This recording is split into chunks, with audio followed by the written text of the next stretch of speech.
To a smaller degree, we are LSTA funded. The lion's share of funding that comes to HSLC comes through the library access line item. So for this current fiscal year, that's a $1.6 million grant. As with anything tech, you know, what you spend your money on is not all tech, it's people too. So some of the adjustments we've made have literally been to downsize in staffing as part of our reorganization. Back in 08-09, we were at 16 staff people. At this time, we're at 12. And at this time, we're actually down 2 positions, but we're hopeful of filling both of them, but it's all going to depend on what happens at the state level. You're correct that every year we need to plan for the worst, but hope for the best. So that has to impact your long-term planning to some degree. I guess you sort of have to take that into account, but also plan, as you're planning more than a year in advance, obviously, that must be challenging to look at the varying paths things could go in that time. That is true, and we do take a lot of our direction, or all of our direction for the state services from the Office of Commonwealth Libraries. So I do meet monthly with Deputy Secretary Glenn Miller and his staff, and we just kind of take a picture of the landscape, I try to glean what their priorities are so that we're not the ones driving the bus on that. But there is HSLC, the company, as well. We're involved in a strategic planning process right now to try and grow the company itself. So, I think we all know that state and federal funding is not going to go up.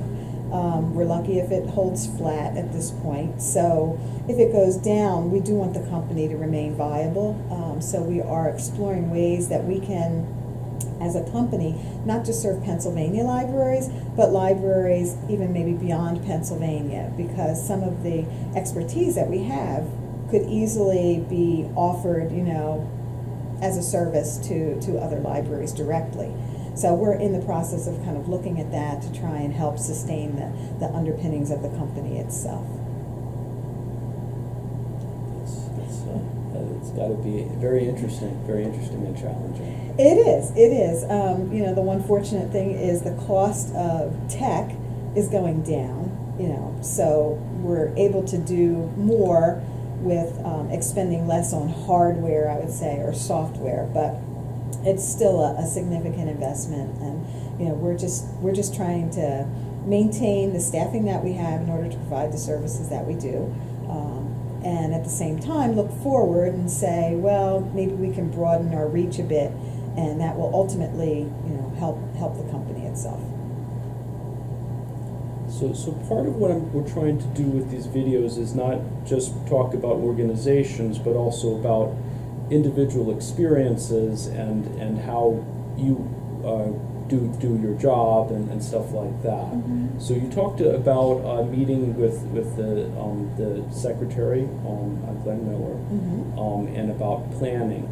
What is your routine like in your job? Do you have one? Is that possible? How does that work for you? Yeah, it kind of depends on the time of year.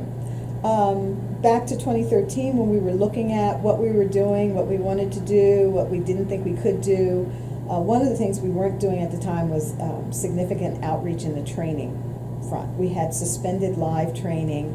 There just wasn't the funding to do it without, as I say, reorganizing, the entire budget that we had available to us. That was one of the first things that I wanted to reinstitute, because I feel like technology can help us reach people through webinars or videos, but there's a real value to people being able to get out, interact face-to-face with a trainer, interact face-to-face with peers, and I think all of that is, just one of the 3 prongs to actually providing a really good training program. So we have training events that have always happened in the fall, around September, October timeframe. And we recently completed our second set of Power Library conference training in the spring. So we've done a spring and a fall event. In case people can't get to one, they maybe could get to the other. We have a pretty strong presence at conferences throughout the state as well. So we used to only attend and exhibit at the big ones, like Pennsylvania Library Association or Pennsylvania School Librarians Association. But where we have the money to do so, we now broaden that reach, and we will go to teachers' conferences.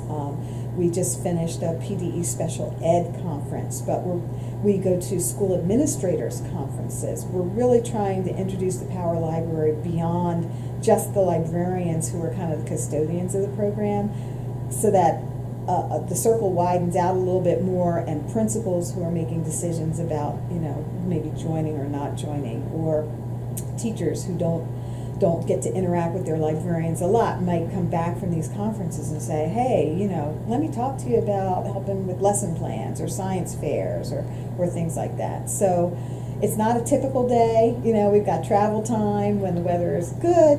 When the weather's not so good, we kind of stay put. But we do spend an awful lot of time trying to get out and interact with stakeholders across the state, so that we're bringing something to the table when we do have these monthly meetings. We can at least say to Commonwealth Libraries, here's some things we've been hearing, here's some things we notice, and then we kind of put everything together in a pot and stir it up and see what comes out of it. So that helps you stay connected with the front lines and also spread awareness about what the offerings are to the front lines. I think that's always a big issue. Yes, because it's a little disheartening to hear how many people have never heard of the Power Library, just when you're out in your own community.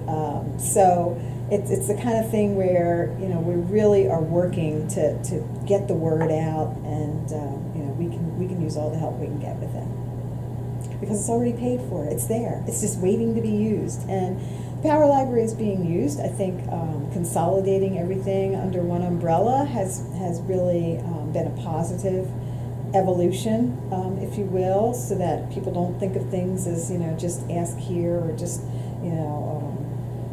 digital repository, things like that. They start to think of the whole thing as the Power Library. So that one place to go, one-stop shop, we think makes it easier to communicate, but it's still, we've still got a long way to go in terms of making everyone aware of everything that's in the Power Library.